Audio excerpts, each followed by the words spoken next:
Baik, kita mulai pertemuan kita di malam ini. Assalamualaikum warahmatullahi wabarakatuh. Waalaikumsalam warahmatullahi wabarakatuh. Alhamdulillah, salatu wassalamu ala rasulillah wa ala alihi wa ashabihi wa man tabi'ahum bi ihsanin ila yaumiddin wa ba'du. Allahumma faqihna fid din wa alimna ta'wil. Allahumma rabbana zidna ilma warzuqna fahma. Allahumma inna nas'aluka ilman nafi'a wa la yunsa. Rabbi syrah li sadri wa yassir li amri wahlul 'uqdatam min lisani yafqahu qawli. Kita pertama bersyukur kepada Allah karena sampai hari ini Allah masih memberikan begitu banyak nikmat kepada kita. Nikmat iman Islam, nikmat makan juga tadi, kemudian nikmat sehat, dan masih banyak nikmat lagi yang tidak akan mampu kita untuk menghitungnya satu persatu. Salat serta salam semoga senantiasa tercurah kepada Nabi kita Muhammad Sallallahu Alaihi Wasallam. Beliau merupakan suri teladan untuk kita semua.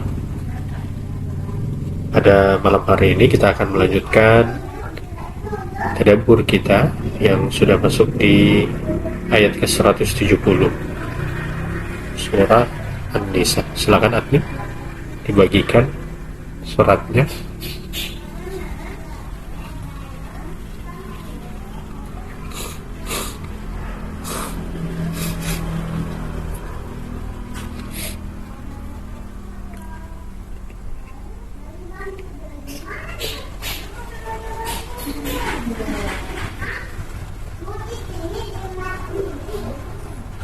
Oke, ini sudah dibagikan sama admin. Boleh dilihat di layar masing-masing. Allah Subhanahu wa taala berfirman, "Ya ayyuhan nas." Wahai manusia atau wahai seluruh manusia. Qad ja'akum rasulu bil haqqi mir rabbikum fa'aminu khairan lakum. Sungguh telah datang kepada kalian, atau sungguh Rasul yang membawa kebenaran telah datang kepada kalian dari Tuhan kalian. Jadi dalam ayat ini Allah menyebut atau menyeru dengan ya ayuhan nas. Allah tidak menyebut secara khusus untuk orang-orang beriman saja. Pemberitahuan yang mana Rasul itu telah datang, telah diutus. Mengapa demikian?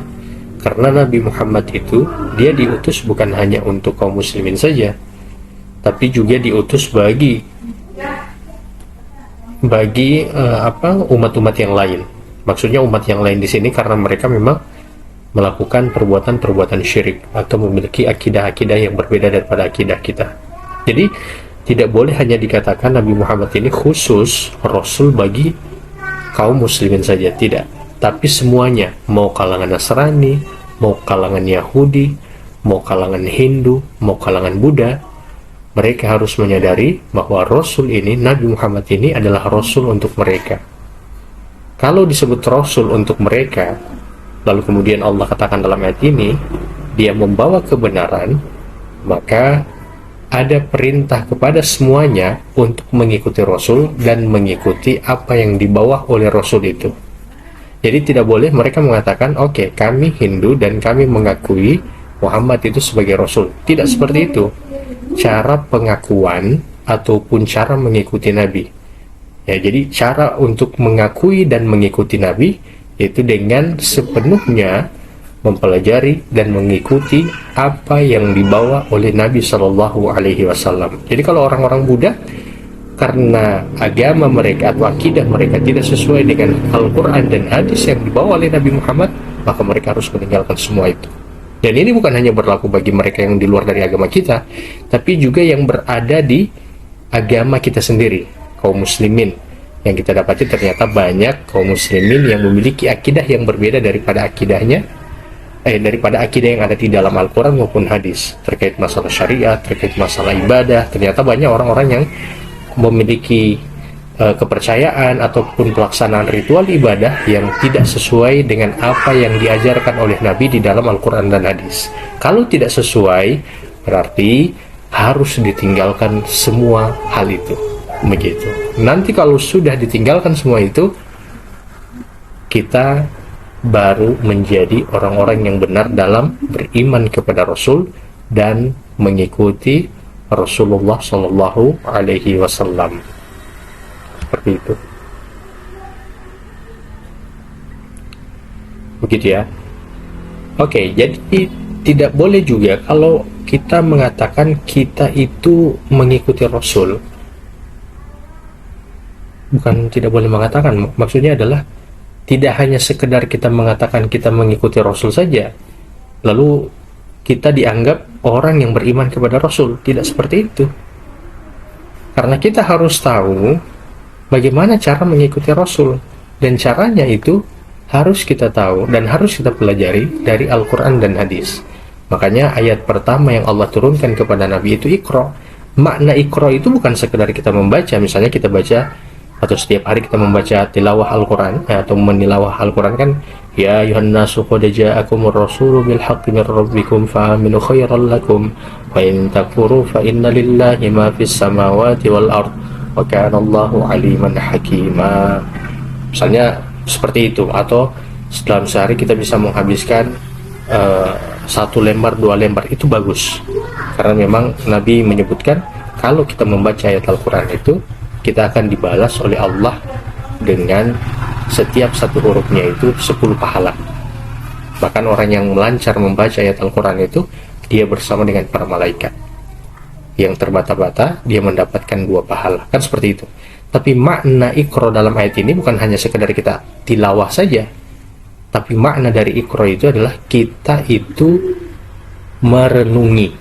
Ya, merenungi apa yang kita baca dari ayat Al-Quran. Jadi kita harus renungi, apa maksud Allah menurunkan ayat ini untuk saya? Apa maksud ayat ini Allah turunkan untuk kita semua? Apa maksudnya?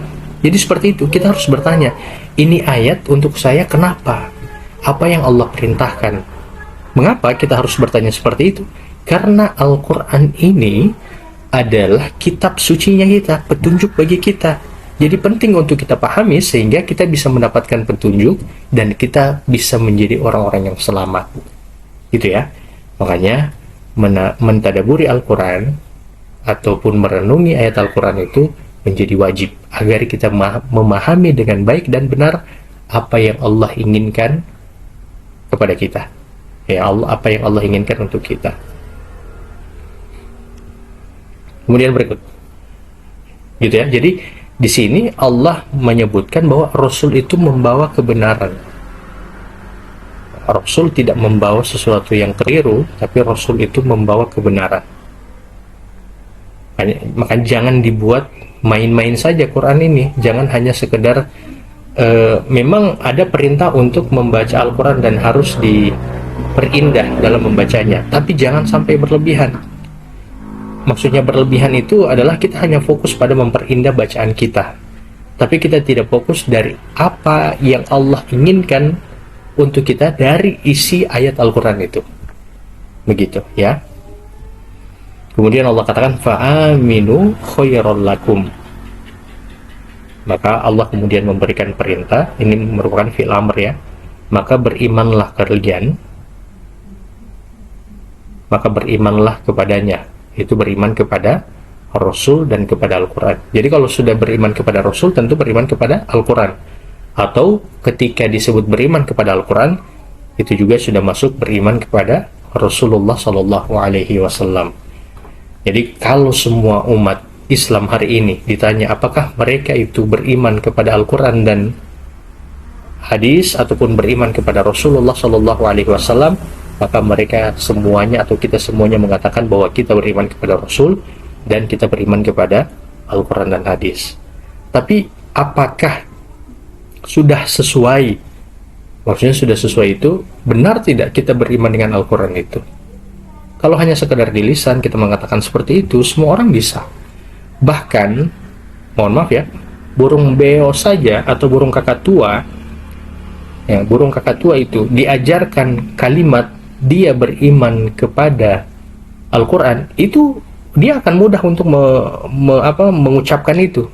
Ya dia akan mudah mengucapkan. Itu kan ada burung kakatua atau burung beo itu yang di muka rumah, kalau ada orang datang, dia langsung bilang assalamualaikum. Nah, kan sudah tiap hari diajarkan oleh tuannya. Jadi assalamualaikum. Tapi apakah burung beo itu paham dengan ucapan salam itu? Maka jawabannya, dia tidak paham dengan apa yang dia ucapkan. Gitu ya.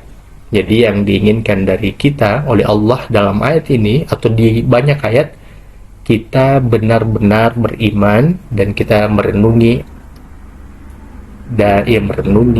mentadaburi ayat-ayat Al-Quran dan hadis-hadis Nabi Sallallahu Alaihi Wasallam. Kemudian Allah katakan, wa in takfuru fa inna lillahi ma fis samawati wal ard. Dan jika kalian itu kufur, tidak mau beriman kepada Al-Quran. Jadi kufur di sini dua. Pertama, ini seringkali terulang dalam ayat Al-Quran. Dan dua kekufuran ini adalah kekufuran yang dilakukan oleh dua kalangan atau dua golongan, yaitu golongan Yahudi maupun golongan Nasrani. Dan ini sifatnya bisa melekat kepada orang-orang beriman, kepada kaum muslimin. Yang pertama, mereka yang kufur dengan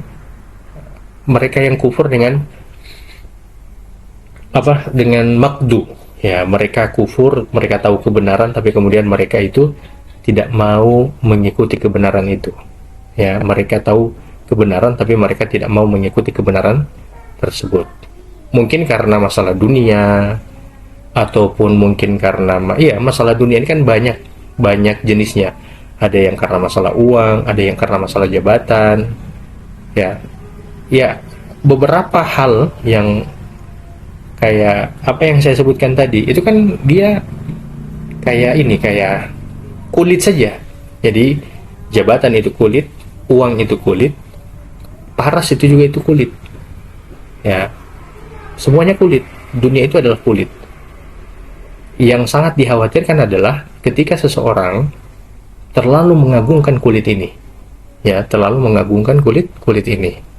Misalnya begini, ada orang yang tidak mau duduk di majelis ilmu karena dia merasa bahwa saya ini adalah orang kaya, saya tidak pantas duduk dengan orang-orang yang tidak kaya atau orang-orang yang miskin. Jadi dia menganggap dirinya lebih mulia daripada orang-orang itu, padahal dia sebenarnya butuh dengan isi dari apa yang disampaikan pada majelis tersebut. Begitu. Jadi kita bisa pelajari dari Fir'aun. Kenapa Fir'aun itu dia sampai tidak mau menerima Islam? Dia tidak sampai menerima Islam, menerima Nabi Musa, Islamnya Nabi Musa, karena di waktu itu kan rasulnya adalah Nabi Musa. Karena dia melihat kedudukan Musa dan kedudukan dirinya. Dan ini menjadi fitnah kita di hari ini. Jadi fitnah kita di hari ini seperti itu. Karena kita melihat karena Firaun melihat kedudukannya dan kedudukan Musa, padahal dia itu sudah tahu bahwa apa yang dibawa oleh Musa itu benar. Jadi dia sudah tahu apa yang dibawa oleh Musa itu benar. Cuman dia melihat kedudukan. Kok saya mau ikut ke para budak itu? Kok saya akan sama nanti derajatnya dengan mereka, ya, kok saya nanti akan sama derajatnya dengan mereka, gitu ya. Maka itu menjadi sebab kenapa sampai Fir'aun itu tidak beriman, padahal dia tahu apa yang dibawa oleh Musa itu benar. Nah, ini jadi bahaya. Makanya kufur itu ada yang seperti itu, dia tahu kebenaran tapi karena dia melihat dunia yang melekat pada dirinya, maka dia tidak mau untuk menerima kebenaran tersebut, gitu ya. Dia tidak mau menerima dia tidak mau karena melihat ada hal yang melekat pada dirinya tersebut, gitu ya. Oke. Dan itu bukan hanya pada kedudukan, bukan hanya pada harta, tapi juga pada ilmu. Orang yang terfitnah dengan ilmu, bahkan ilmu agama ya. Misalnya dia lulusan pondok, misalnya S1, S2, karena merasa bahwa dia ilmunya lebih tinggi, atau kita merasa bahwa ilmunya kita lebih tinggi, kita lulusannya S1, S2, dan kita merasa tidak butuh lagi dengan majelis-majelis ilmu, tidak butuh lagi dengan nasihat-nasihat yang menurut kita, orang yang memberi nasihat itu di bawah dari ilmu yang telah kita tempuh. secara lembaga pendidikan formal. Nah, ini yang menjadi bahaya.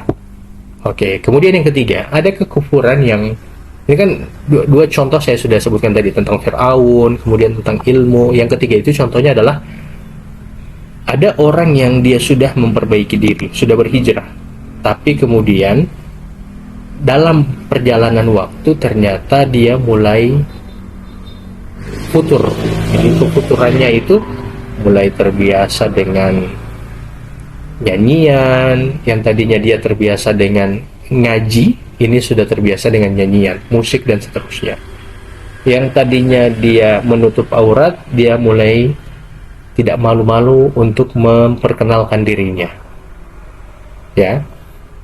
Dan masih banyak lagi ya. Jadi sudah ada beberapa yang dilakukan, ya, masih banyak yang dia lakukan. Ketika dia dinasehati, ternyata mereka ini atau orang seperti ini adalah orang yang tidak mau menerima nasihat. Padahal dia tahu perbuatan yang dia lakukan itu keliru, dan orang yang memberi nasihat ini benar dari isi nasihat itu.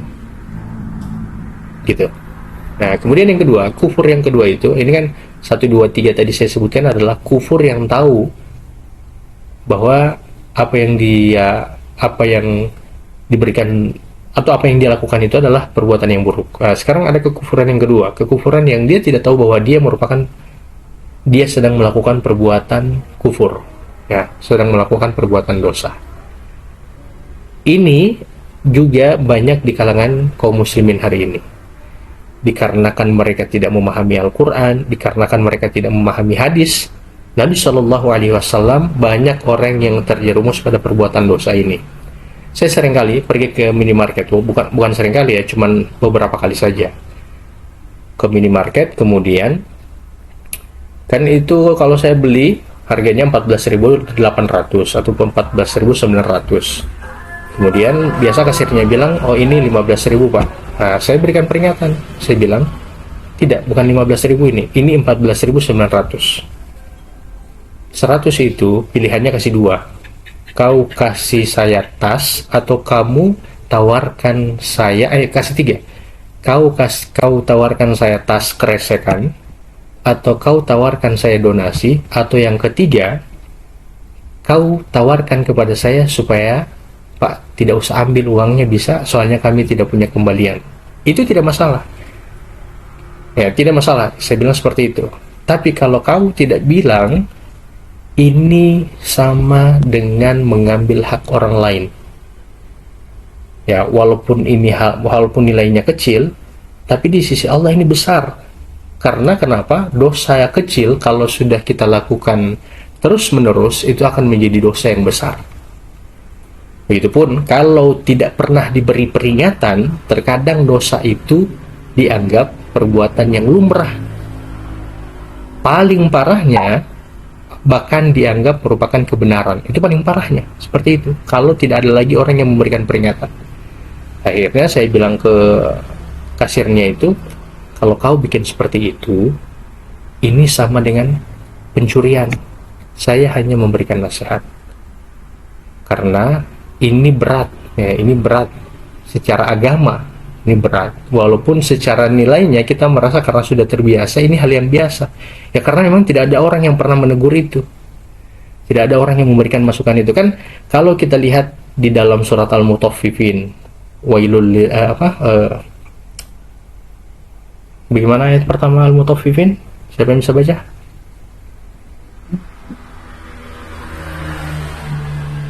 Gimana ayatnya? Wailul lil mutaffifin. Oke, wailul lil mutaffifin alladzina idza iktalu Yastawfun.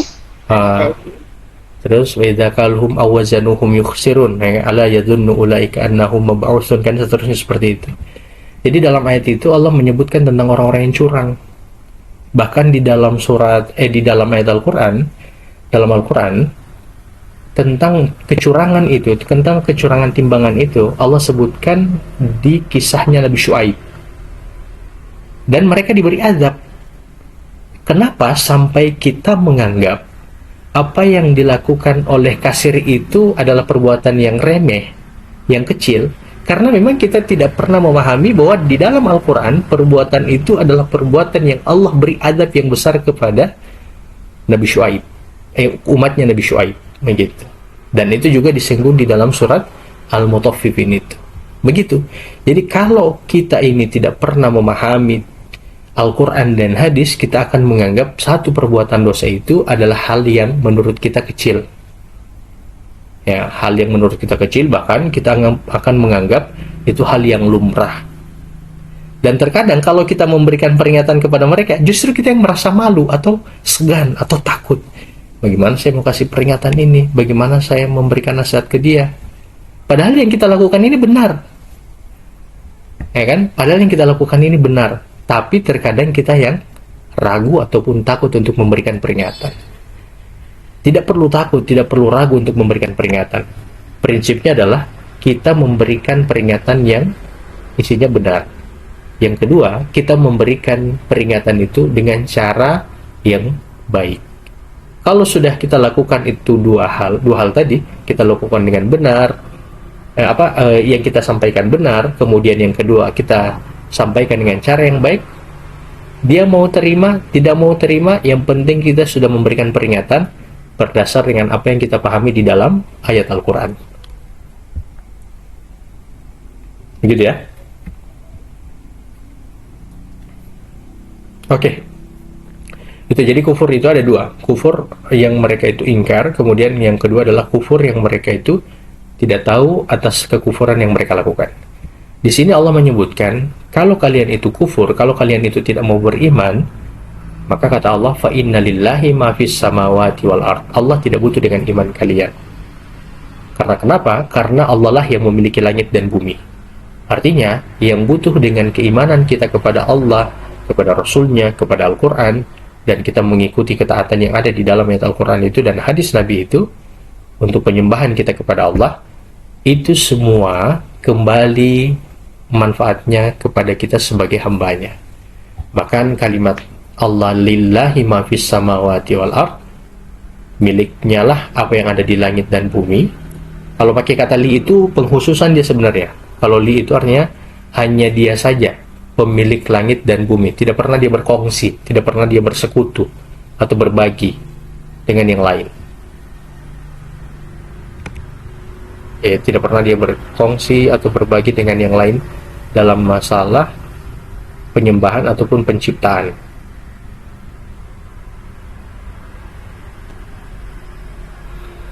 Oke.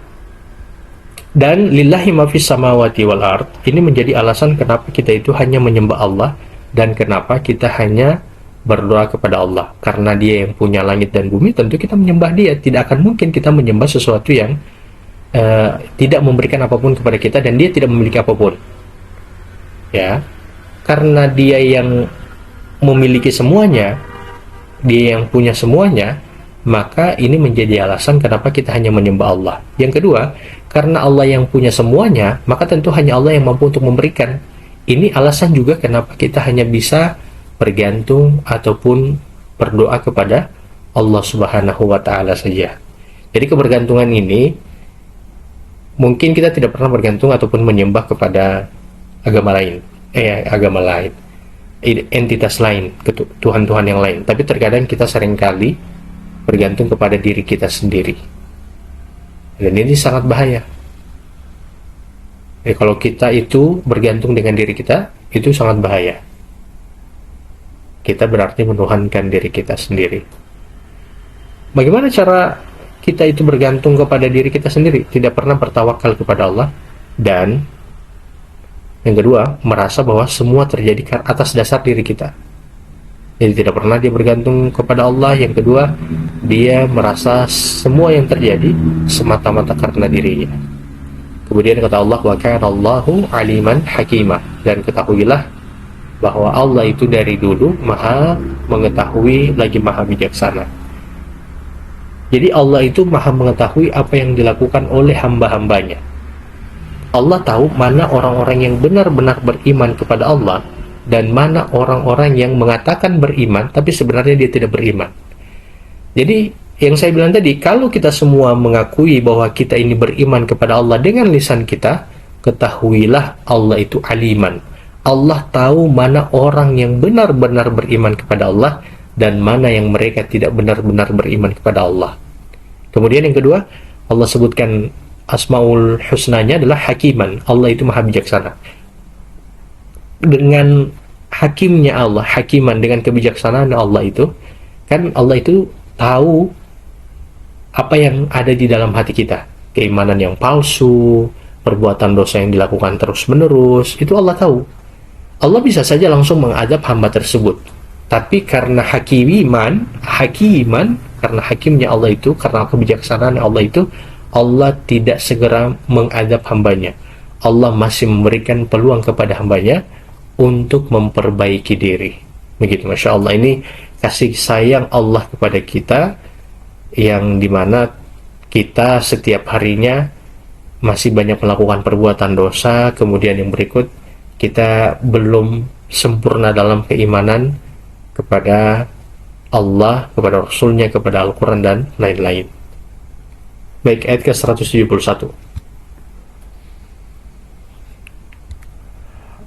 Ayat ke-171,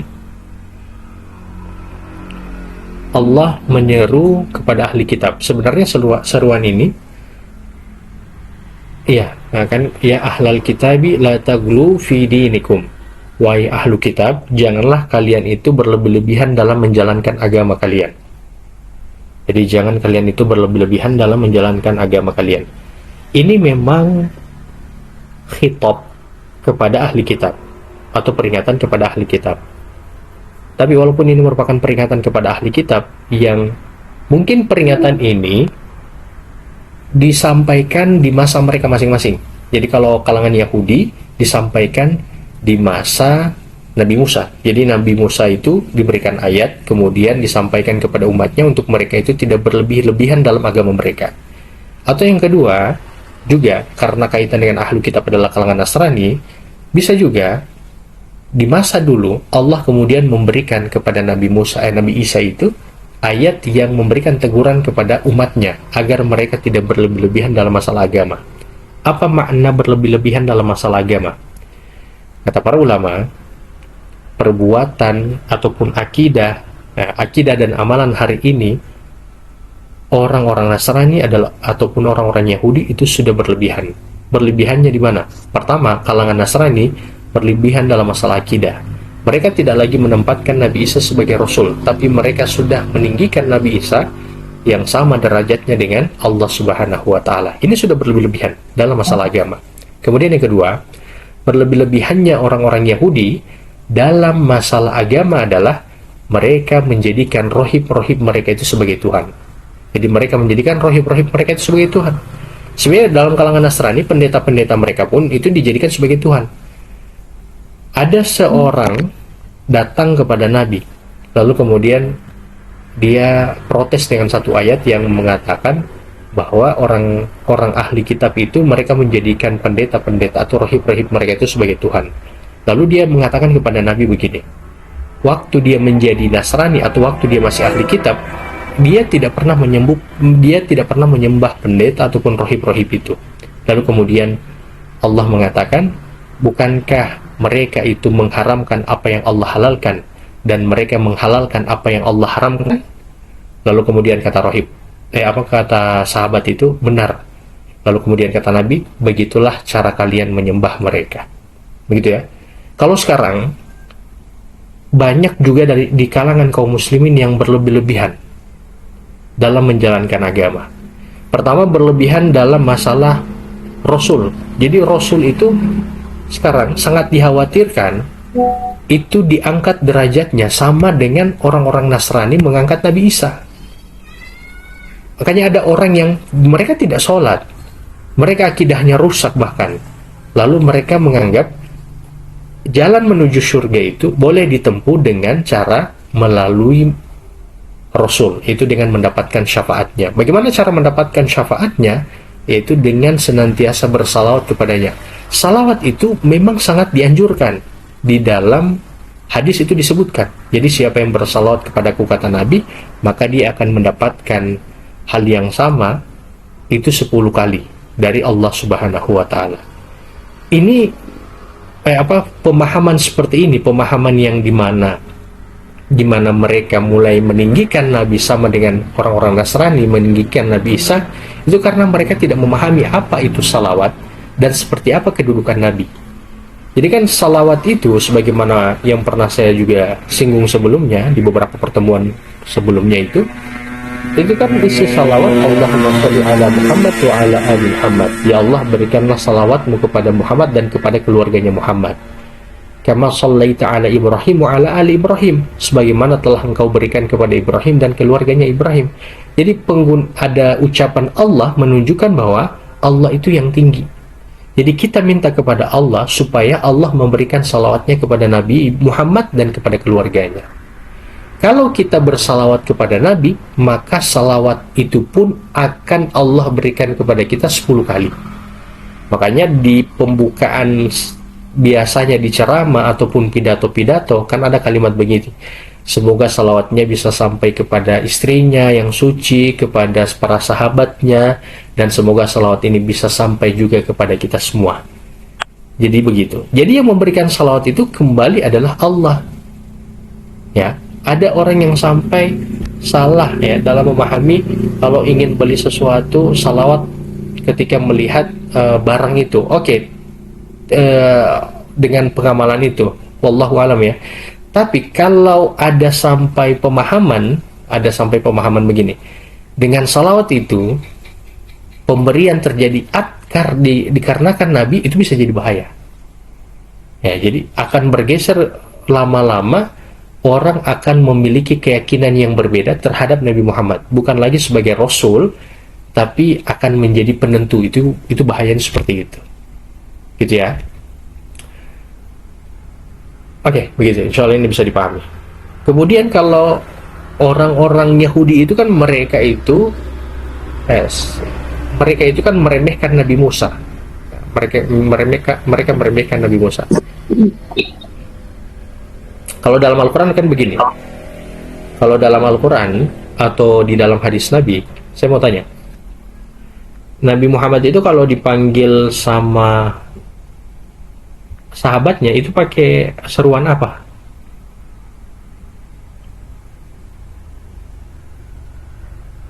Iya apa? Ya Rasul kan? Ya Rasul kan? Gimana? Ya Rasul? Siapa yang bisa Iya, jawab? Ustaz. Nah, bisa. Iya, Ustaz. Iya, jadi kalau Nabi itu dipanggil oleh umatnya pakai kata ya Rasul kan? Kalau Nabi Musa dia pakai kata apa? Umatnya manggil Nabi Musa.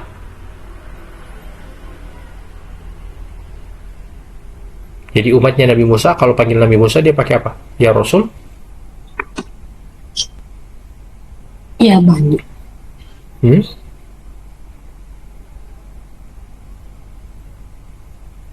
Jawabannya gini. Kalau Nabi Muhammad itu dipanggil sama muridnya itu pakai ya Rasul, ya Rasulullah. Tapi kalau Nabi Musa itu dipanggil oleh umatnya itu pakai nama, ya Musa. Ini menunjukkan bahwa mereka itu meremehkan Nabi mereka. Jadi tidak dengan penyebutan atau dengan seruan ya Rasul. Adapun Nabi Isa itu tidak ada penyebutannya dalam Al-Quran. Apa yang dipakai oleh umatnya ketika mereka itu menyeru Nabi Isa. Ada yang menyebutkan bahwa dia dipanggil dengan murabbi, ya, sebagai guru. Ya, dia dipanggil dengan murabbi. Entah seperti apa, nanti bisa cari tahu sejarahnya. Oke, kembali lagi. Jadi orang-orang Yahudi itu mereka berlebihan terhadap Nabi Musa. Berlebihannya adalah berlebihan dalam meremehkan Nabi mereka. Begitu. Jadi mereka itu berlebihan menganggap remeh Nabi mereka itu Nabi Musa. Kemudian terkait masalah mereka menyembah rohib-rohib mereka ataupun para pendeta mereka, itu juga hari ini sudah banyak dilakukan oleh kaum muslimin, yang mana banyak kaum muslimin itu yang berguru kepada satu guru, kemudian guru itu dia mengharamkan apa yang Allah halalkan dan menghalalkan apa yang Allah haramkan, lalu kemudian mengajak pengikutnya itu untuk melakukan satu amalan yang tidak pernah diajarkan oleh Nabi. maka hal yang seperti itu bisa masuk dalam berlebihan pada agama dan dikhawatirkan sama dengan menyembah guru tersebut. Nah, tentu ini harus kita pahami dengan baik ya. Harus kita pahami dengan baik. Kita pahami dengan baik itu artinya yang penting amalan yang diajarkan adalah amalan yang memang tidak diajarkan di dalam Al-Quran maupun hadis Nabi Shallallahu Alaihi Wasallam sesuai dengan penjelasan para ulama. Kemudian Allah katakan, innamal masihu masih ada. Wala taqulu 'ala Allahi illa al-haq, dan janganlah kalian mengatakan sesuatu terhadap Allah melainkan yang benar. Jadi dalam ayat ini Allah menyebutkan jangan kita mengatakan tentang Allah itu kecuali sesuatu yang benar. Kita melihat atau ketika kita bertanya kepada setiap orang tentang masalah agama, maka mereka pasti akan memberikan jawaban. Tapi banyak jawaban yang mereka beri itu biasanya ya tidak sesuai dengan apa yang Allah sebutkan di dalam Al-Quran maupun hadis Nabi Sallallahu Alaihi Wasallam. Jadi ini bisa masuk sebagaimana yang dalam penggalan ayat ini, wala taqulu 'ala Allahi illal haq. Jangan kalian mengatakan sesuatu terhadap Allah atau terkait Allah melainkan perkataannya itu adalah perkataan yang benar. Banyaknya perpecahan di kubu orang-orang Nasrani maupun orang-orang Yahudi, mereka sampai perpecahan mereka itu sampai perbedaan masalah akidah. Tidak boleh kalangan ini masuk di gereja A, kemudian kalangan gereja A tidak boleh masuk di gereja B, dan seterusnya. Itu dikarenakan dua hal ini dalam ayat ini. Mereka berlebihan dalam masalah agama, kemudian yang kedua, mereka berbicara tentang Allah ataupun tentang iman itu tidak sesuai dengan kebenaran yang ada dalam kitab mereka. Lalu kemudian Allah katakan, innamal masihu Isa bin Maryam. Sesungguhnya Nabi Isa itu adalah sesungguhnya Al-Masih ibnu Maryam itu hanyalah Rasulullah, hanyalah Rasul Allah. Ini untuk membantah orang-orang Nasrani yang menuhankan Nabi Isa. Dan ini juga untuk mengangkat derajatnya Nabi Isa yang direndahkan oleh orang-orang Yahudi yang mengatakan Nabi Isa itu adalah anak haram hasil dari na'udzubillah, hasil dari zina yang mereka tuduhkan kepada Maryam binti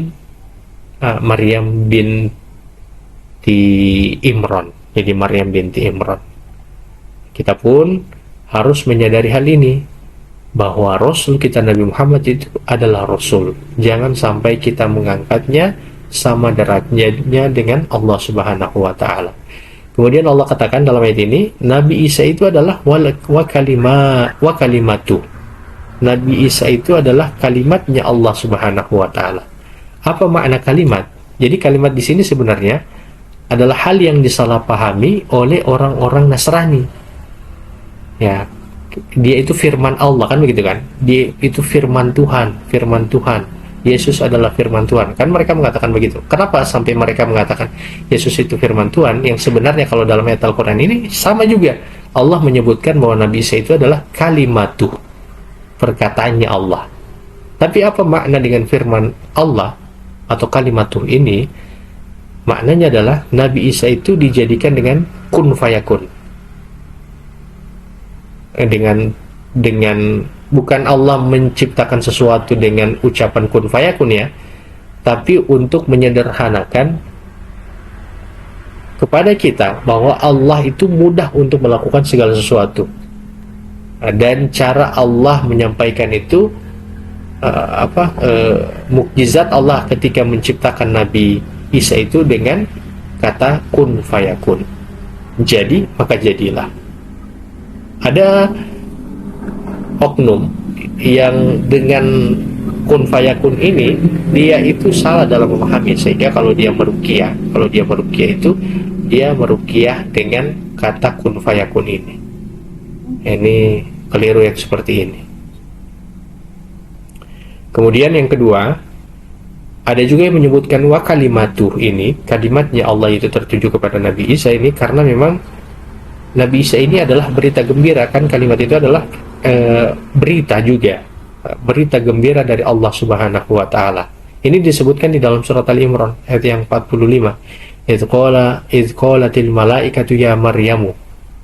Dan ingatlah ketika malaikat berkata kepada Maryam, innallaha yubashshiruki, sesungguhnya Allah akan memberikan kabar gembira kepadamu bi kalimati, dengan kalimatnya, minhu, darinya, ismuhul masih wa Isa bin Maryam.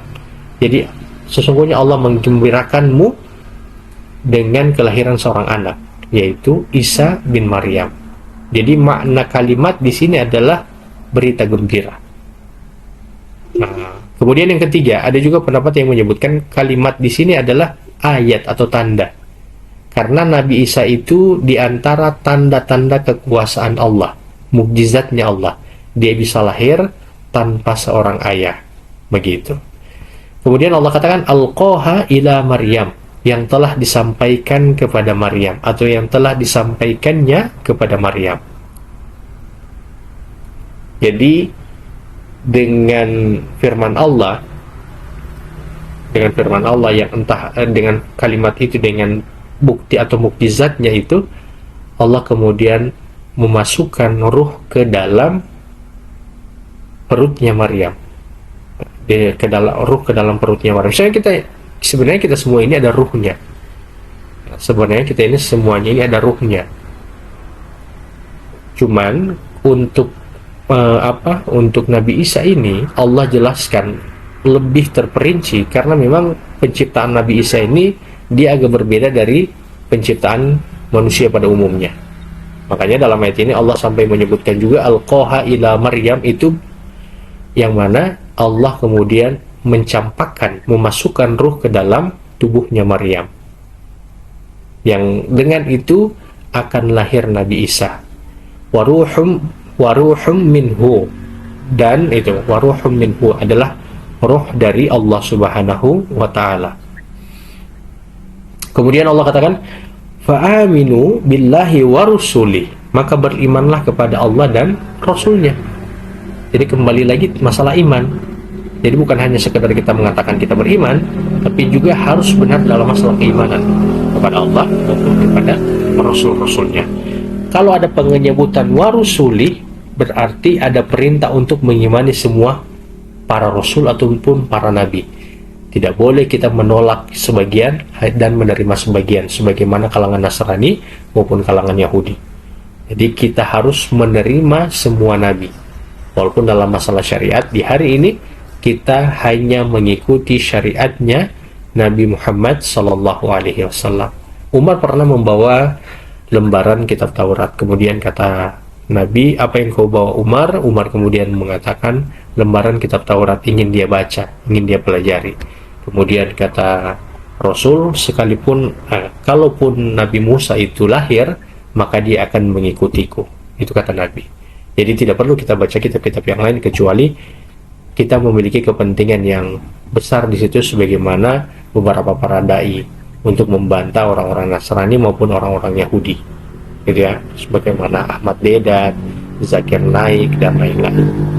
Kemudian Allah katakan wala taqulu salasa. Allah kemudian mengatakan kepada ahli kitab, jangan kalian mengatakan bahwa Tuhan itu ada tiga. Ya kan, dalam pemahaman mereka kan Tuhan tiga. Pertama Ruhul Kudus, itu malaikat Jibril. Yang kedua adalah Tuhan Bapa, itu Allah Subhanahu wa ta'ala. Yang ketiga itu adalah Yesus, itu Nabi Isa alaihissalam. Di sini Allah katakan wala taqulu salasa. Jangan sampai kalian itu mengatakan bahwa Tuhan itu ada tiga. Ini peringatan bukan hanya peringatan kepada orang Nasrani, juga peringatan kepada kita sebenarnya.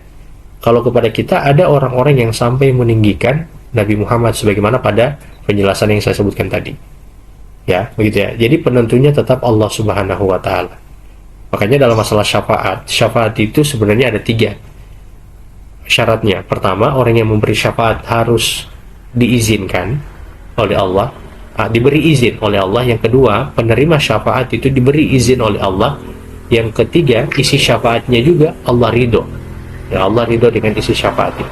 Jadi kalau misalnya mati, kemudian nanti di sana, di akhirat itu, Nabi Muhammad ingin memberikan syafaatnya kepada Abu Thalib, itu tidak akan diterima. Jadi sekalipun Nabi Muhammad ini yang memberi, tapi dia memberikan syafaatnya kepada Abu Thalib, yang tidak diizinkan oleh oleh Allah untuk menerima syafaat, maka tidak akan diterima. Jadi syafaatnya tertolak. Jadi kembali lagi, penentunya adalah Allah Subhanahu wa ta'ala. Intahau khairul lakum. Berhentilah kalian dari perkataan itu, karena itu lebih baik untuk kalian. Jadi Allah katakan berhenti sekarang, karena itu lebih baik. Kenapa disebutkan lebih baik? Karena kalau tidak mereka berhenti, mereka akan diancam dengan nerakanya Allah yang kekal abadi. Gitu ya. Jadi sekali lagi, ini peringatan juga untuk kita terkait Nabi Muhammad yang saya sebutkan tadi, ataupun para guru di mana kita belajar. Banyak ahli-ahli tarekat atau orang-orang yang belajar tarekat, belajar sufi, itu mereka mengangkat guru-guru mereka itu sudah sama dalam masalah sama dalam menentukan sesuatu, menentukan syariat.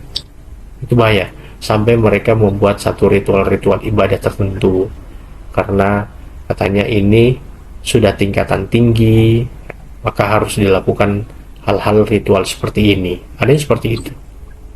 Biasa dalam ahli-ahli dalam tarekat begitu, ataupun dalam golongan-golongan sufi seperti itu. Kemudian Allah katakan innama Allahu ilahu wahid. Sesungguhnya hanya Allah saja Tuhan yang satu, kata Allah. Jadi dalam ayat ini Allah memberikan penegasan, hanya Allah saja Tuhan yang satu. Tentu kita sebagai muslim, kita mau paham dengan kalimat ini, Allah itu Tuhan yang satu. Maksudnya ya kita paham lah, itu Allah itu adalah Tuhan yang satu. Tapi pada kenyataannya ternyata kita dapati ada orang-orang yang tidak mengamalkan hal ini, tidak mengamalkan bahwa Allah itu Tuhannya, bahwa Allah itu Tuhan satu-satunya. Karena masih ada kepercayaan-kepercayaan yang mengandung kesyirikan, ada perbuatan ataupun amalan-amalan yang mengandung kesyirikan pada kehidupan setiap harinya, percaya perdukunan, kemudian masih mendatangi peramal, kemudian masih percaya juga dengan pawang hujan, dengan zodiak, hari buruk, hari baik, dan keberuntungan nomor, keberuntungan warna. Oh, ini warna keberuntungan saya, oh ini nomor keberuntungan saya. Jadi walaupun dia mengatakan bahwa Tuhannya itu satu, tapi dia masih ada pemahaman seperti itu, maka pada keyakinannya sebenarnya Tuhannya bukan satu. Dan dia mendapatkan ancaman yang sama dengan apa yang Allah beri ancaman kepada orang-orang Nasrani maupun kepada orang-orang Yahudi. Kemudian Allah katakan subhanahu ayyakuna lahu walada. Maha suci Allah. Kalau disebut dengan subhana itu untuk membersihkan tuduhan itu, membersihkan tuduhan bahwa Allah itu satu dari yang tiga. Jadi Allah itu maha suci. Allah itu maha suci, kalau di sini adalah Allah itu maha suci dari memiliki anak. Kan mereka mengatakan bahwa Nabi Isa itu adalah anaknya Allah Subhanahu wa ta'ala. Sebenarnya ada kisahnya sampai disebut anak.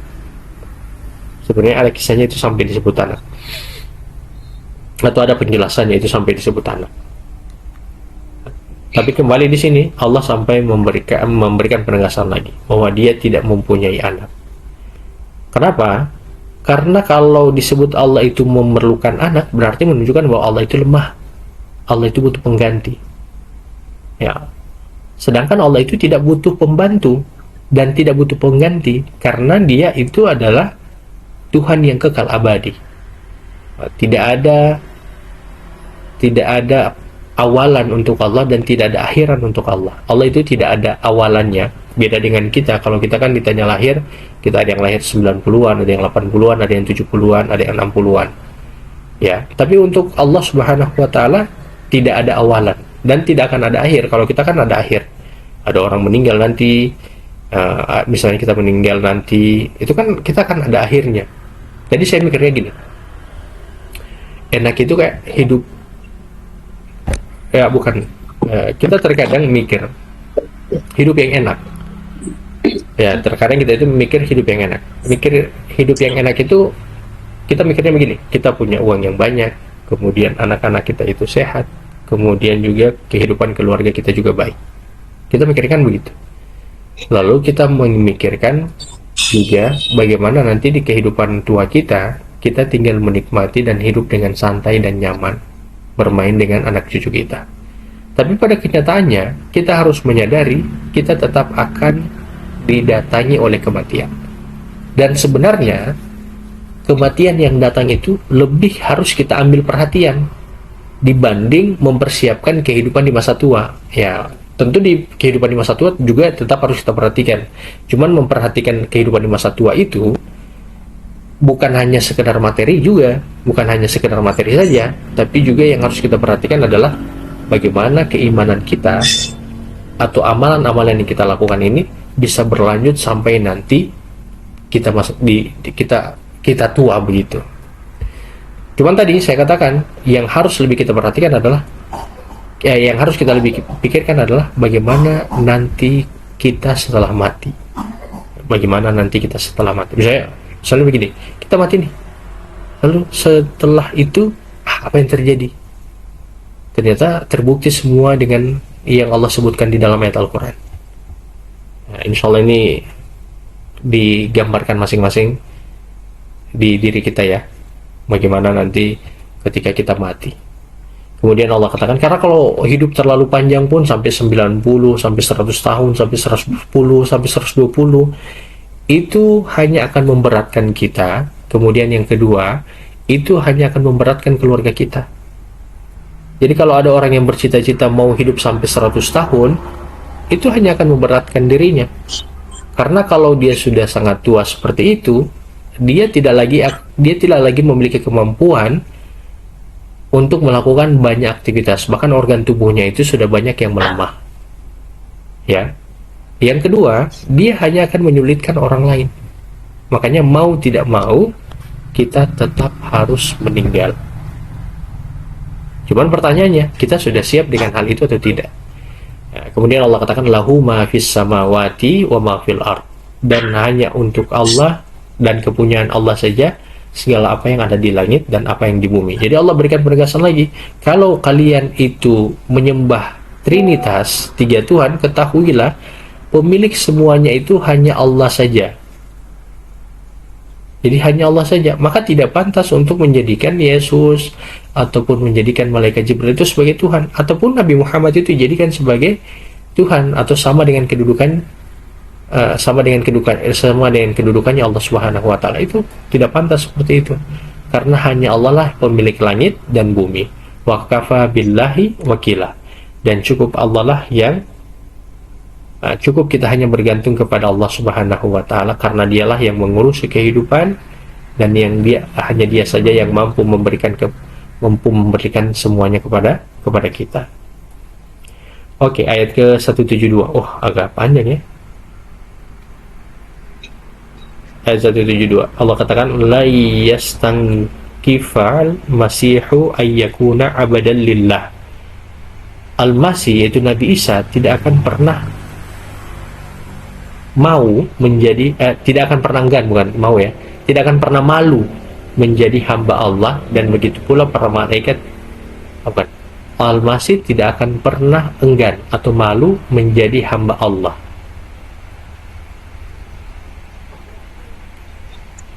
Kemudian walal malaikatu muqarrabun, begitupun dengan para malaikat, mereka tidak pernah malu untuk mengakui bahwa diri mereka itu adalah hambanya Allah. Kemudian Allah katakan, wa may yastankif an ibadatihi wa yastakbir fasayahsyuruhum ilaihi jami'a.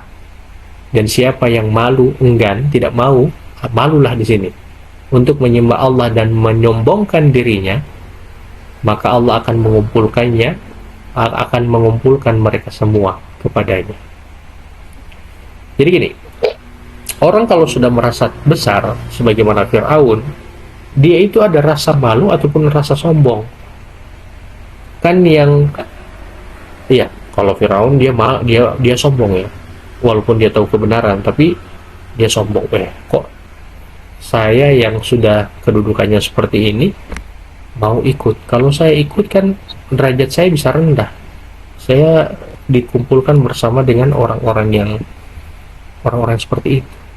Biasanya kita juga ada sifatnya begitu. Kita mau orang-orang melihat kita itu, circle kita adalah circle-nya orang-orang kaya. Kita begitu, ada penyakit di kita itu yang maunya kita orang-orang melihat kita circle-nya orang-orang kaya. Nah, kalau bicaranya adalah bicara bisnis di mana lagi? Nah, proyek apa lagi?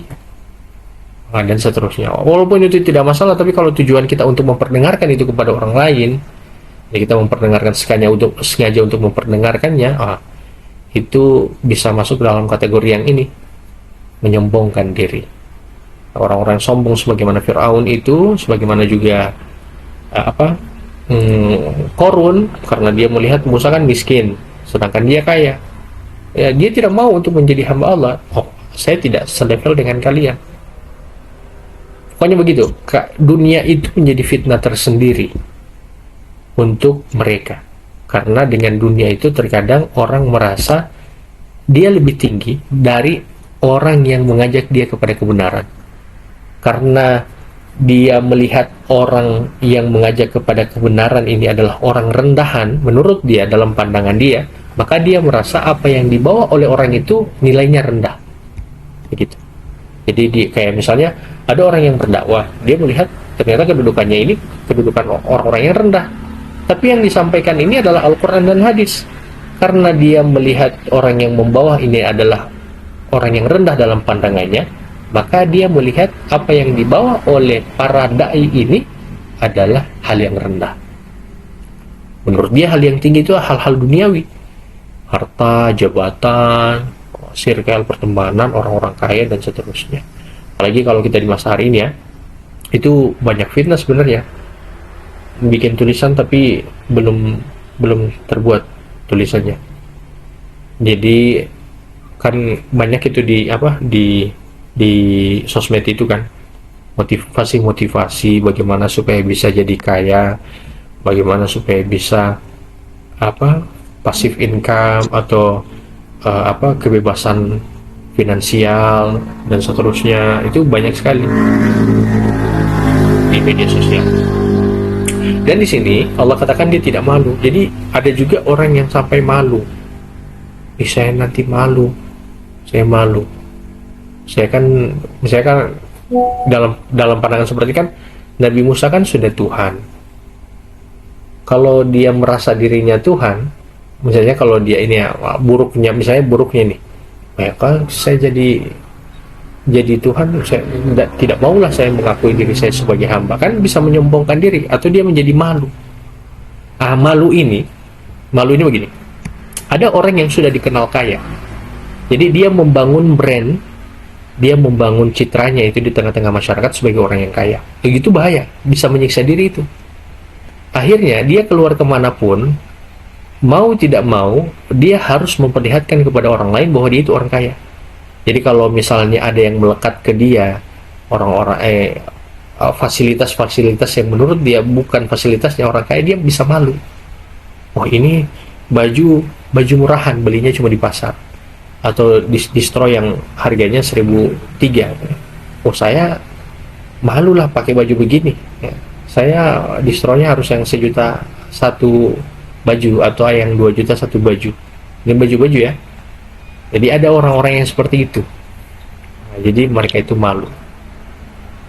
Oke, kurang lebih begitu. Jadi dalam ayat ini kata Allah, Nabi Musa itu dia tidak malu dan tidak akan menyombongkan diri untuk mengakui bahwa dirinya itu adalah hamba Allah Subhanahu wa taala. Gitu ya. Dan kedudukan tertinggi sebenarnya adalah kedudukan di mana kita menjadi hambanya Allah. Dalam surat Al-Isra Allah menyebutkan alhamdulillahilladzi. Bagaimana surat Al-Isra? Abdihil kitaba, bukan. Ada yang hafal? Tunggu, saya buka dulu.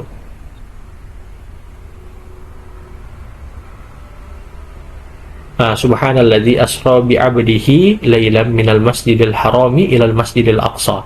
Maha suci Allah yang telah memperjalankan hambanya, yaitu Nabi Muhammad. Jadi kedudukan tertinggi itu adalah kedudukan menjadi hamba Allah Subhanahu wa taala. Dan kita tidak akan pernah terlepas dari penghambaan ini. Kalau kita tidak menjadi hamba Allah, maka kita menjadi hamba yang lain. Entah menjadi hambanya setan, atau menjadi hamba hawa nafsu, atau menjadi hamba dunia. Begitu. Jadi kita tidak akan pernah terlepas dari kehambaan ini. Hanya saja berpindah-pindah. Begitu. Ada yang memang dia sebagai hambanya Allah, semoga itu kita. Ada yang terhambakan dengan hamba dunia, atau hamba setan, atau hamba hawa nafsu itu.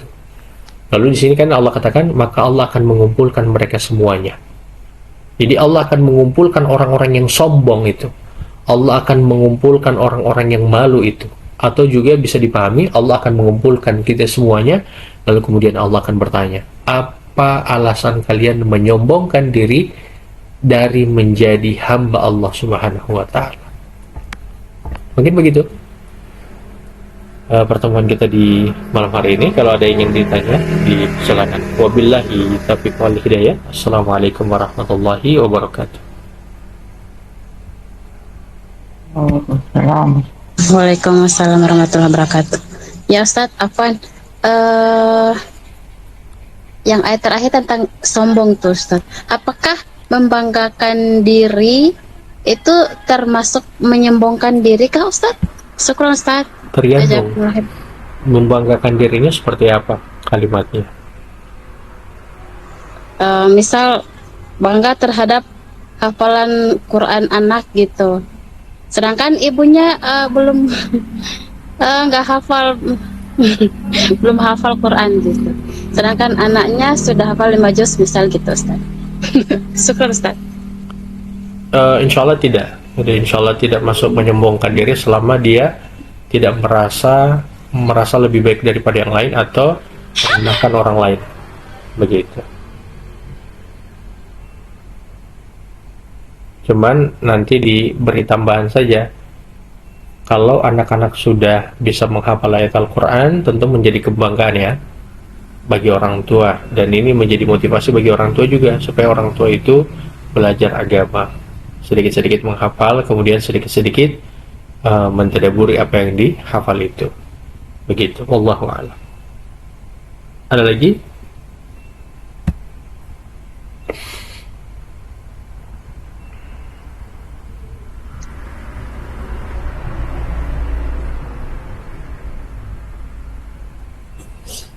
Izin Ustadz, mungkin satu lagi. Iya, silakan.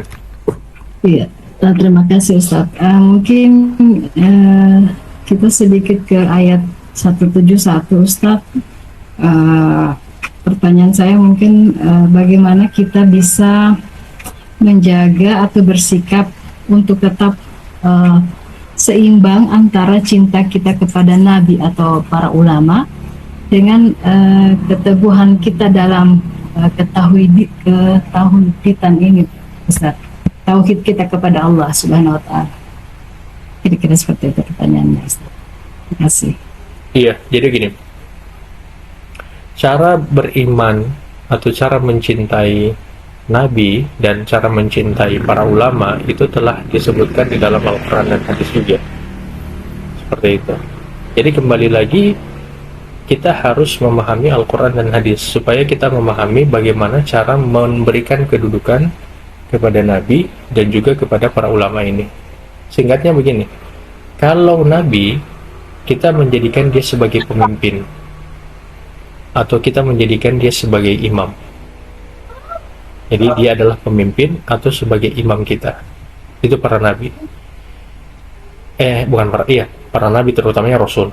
Adapun para ulama ini adalah mereka yang juga merupakan imam kita dalam memahami Al-Quran dan hadis ini. Tapi ada pengecualian. Kondisi kita mengikuti para imam itu berbeda dengan kondisi kita mengikuti Rasul. Selama para imam ini, selama para ulama ini atau guru kita ini, dia sesuai dengan Al-Quran dan hadis dari ucapannya ataupun pada perbuatannya, maka kita mengikuti perbuatan dan ucapan itu. Tapi ketika mereka tidak lagi berdasarkan dengan Al-Quran dan hadis, maka kita tidak mengikuti mereka pada apa yang mereka ucapkan itu. Tapi pada hal-hal yang lain tetap kita ikuti. selama apa yang mereka ucapkan dan mereka lakukan sesuai dengan Al-Quran dan hadis. Begitu. Tapi kalau saya sebutkan sesuai Al-Quran dan hadis, bukan sembarang Al-Quran dan hadis saja, tapi sesuai dengan pemahamannya para ulama yang rabbani, para ulama yang benar dalam memahami hal itu. Hanya tadi peringatan yang saya sebutkan tadi tentang sahabat dari kalangan Nasrani, pokoknya sahabat dari kalangan ahli kitab, yang ternyata mereka itu menyembah rohib-rohib mereka. Penyembahan mereka itu adalah mereka mengharamkan apa yang Allah halalkan atau menghalalkan apa yang Allah haramkan. Kan biasa ada orang yang belajar ilmu tarekat itu sudah pada tingkat yang tinggi dalam keyakinan mereka, itu ada beberapa hal yang harus dilakukan. Misalnya mereka harus makan yang ini, atau jangan ada pantangannya seperti ini. Pantangan itu berupa makanan, sebenarnya makanannya adalah halal, tapi mereka katakan kalau sudah tinggi harus seperti ini. Biasa begitu.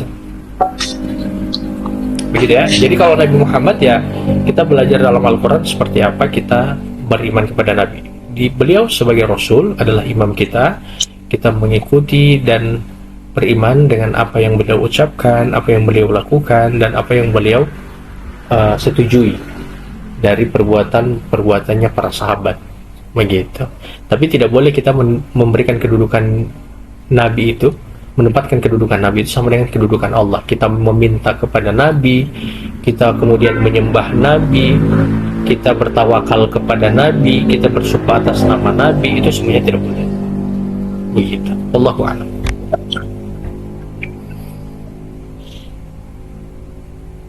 Ada lagi?